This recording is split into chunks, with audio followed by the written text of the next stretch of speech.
In this video, I'm going to show you how you can delete your Spotify playlist on your phone. Let's get started right away. So you want to open Spotify on your phone. Next up, you want to find the playlist that you want to delete. So I'm just going to go to my playlist, which is a random playlist. Now once you're here, you should be able to find these three dots at the top right corner. You want to click on those dots.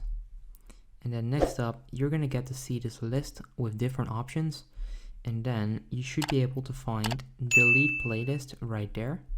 If you then click on that, all you need to do next is click on this green delete button, and that's exactly how you can delete your playlist on Spotify on your phone. This should work on Android and iOS as well.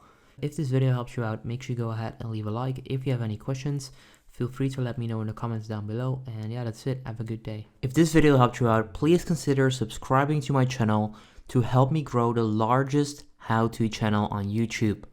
I appreciate it.